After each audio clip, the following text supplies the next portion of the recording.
The film begins with the Kim family who live in a semi-basement apartment in Seoul, South Korea. The family consists of the son, Ki-woo, the daughter, Ki-jung, the father, Kai-taek, and the mother, Chung-suk. Their struggles include losing access to Wi-Fi, enduring fumigation, and witnessing drunk men urinate outside their window. They earn a small income by folding pizza boxes, but their employer deducts 10% of their pay due to Kataik's sloppy work. One day, Ki-woo's wealthy friend, Min Hyuk, a university student, visits the family and brings them a scholar's stone, which is said to bring wealth and prosperity to its owner. Before leaving to study abroad, Min Hyuk offers Ki-woo the opportunity to take over his part-time job as an English tutor for Dahae, the daughter of a very wealthy family known as the Parks. Min Hyuk plans to propose to Dahae once she graduates from high school, and chooses Kai-woo for the job over his college friends because he trusts him not to steal her away. To secure the position, Ki-woo, with the help of Ki-jung's Photoshop skills, forges a fake university diploma from Yonsei University. Impressed, the Park family hires him.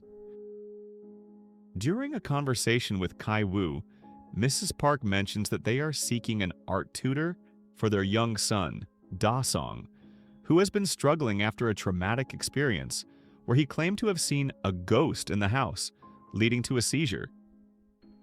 Seizing the opportunity, Ki-woo recommends Jessica, in reality his sister Ki-jung, who forges credentials to secure the position. She is hired and begins earning money as well.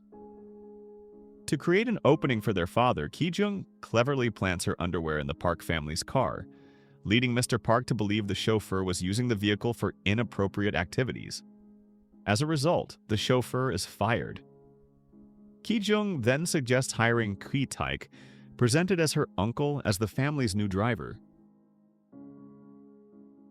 The Kim family devises an intricate scheme to have the Park's longtime housekeeper, Moon-gwang, dismissed.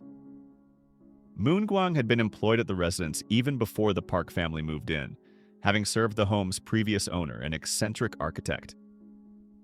Capitalizing on her severe peach allergy, the Kims fabricate a story suggesting she has contracted tuberculosis. Devastated, Moon-gwang is forced to leave, and Chung-suk seamlessly steps into the role, allowing the Kims to successfully embed their entire family within the Park's household staff. Meanwhile, Kai-woo quietly begins a secret romantic relationship with Dae-hae. While the Park family heads out on a camping trip to celebrate Da-song's birthday, the Kim family seizes the opportunity to enjoy the luxuries of the Park's grand home. However, late at night, the doorbell rings. It's Moon-gwang, the former housekeeper, claiming she left something important behind. Having cut the power to the security cameras to avoid detection, she convinces Chung-suk to let her inside. Once in, Moon-gwang makes her way to the basement and unveils a hidden entrance concealed behind a set of shelves, leading to a secret underground bunker. This bunker, built by the home's previous owner, an eccentric architect who kept it hidden out of embarrassment, is revealed to be the hiding place of Moon-gwang's husband, Gyun-se. He has been secretly living there for 4 years, evading loan sharks, and is the mysterious ghost Da-song once encountered. Chung-suk initially threatens to call the police, but Moon-gwang desperately pleads with her to allow Gyun-se to remain hidden, even offering to pay her extra money. Despite the offer, Chung-suk refuses and prepares to alert the authorities. Just then, the rest of the Kim family, who had been secretly listening in, accidentally tumble down the stairs, revealing themselves.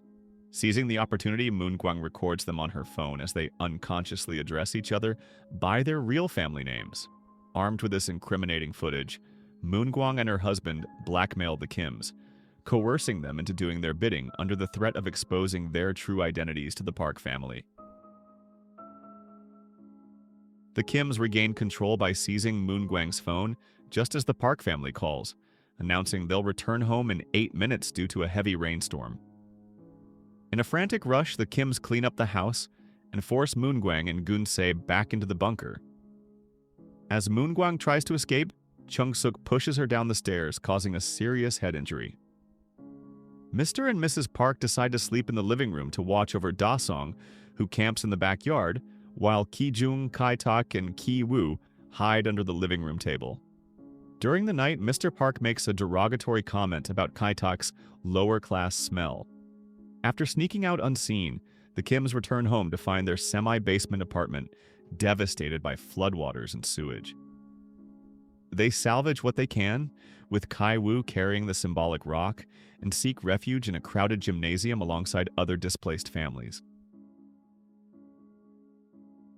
The following day, Mrs. Park hosts a birthday celebration for Da-song, enlisting the help of the elder Kim family members while inviting the younger Kims as party guests. Kai-woo sneaks into the hidden bunker, carrying the symbolic rock with the intent to kill Gunsai and Moongwang. However, he accidentally drops it down the stairs. Upon discovering that Moongwang has already died from her injuries, he is ambushed by Gunsai, who knocks him unconscious using the rock. Gunsai then storms the party and fatally stabs Ki-jung in front of the guests, causing Da-song to suffer another seizure upon seeing him. In the chaos, Chung-suk kills Gunsai by impaling him with a barbecue skewer.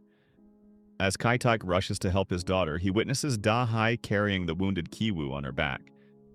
When Kai-tak throws the car keys to Mr. Park and they land beside Gunsai's body, Mr. Park recoils at the smell. Enraged by this display of disdain, Kai-tak stabs and kills him, then escapes to the hidden bunker. Thanks to the previously disabled security camera, his disappearance goes unnoticed. Several weeks later, Kai-woo regains consciousness in the hospital. He and his mother, Chung-suk, are convicted of fraud, but receive probation. Tragically, Kai-jung has succumbed to her injuries and Kai-tak remains missing. Kai-woo discards the symbolic rock in a river and begins visiting the former Park residence, now inhabited by a German family. One day, he notices a flickering kitchen light, signaling Morse code, a message from his father now hiding in the secret bunker beneath the house. Kai-tak survives by scavenging for food at night and has buried Moongwang in the garden. Each day, he sends messages through the light in the hope that Ki-woo will find them. Touched by his father's signal, Ki-woo writes a heartfelt letter, vowing to earn enough money one day to purchase the house and reunite their family. Parasite offers a sharp yet layered examination of class struggle.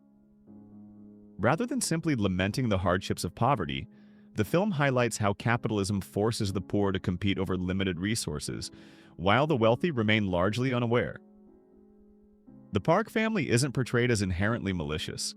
Aside from hints that Dongek may be morally ambiguous in business, they are shown as kind and well-meaning.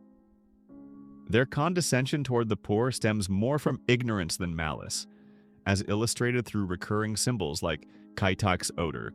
Ultimately, Parasite doesn't cast the Park family as villains. Instead, it critiques a system that drives the working class to turn on each other, despite their shared socio-economic interests, for the few crumbs that the privileged, whether intentionally or not, leave behind.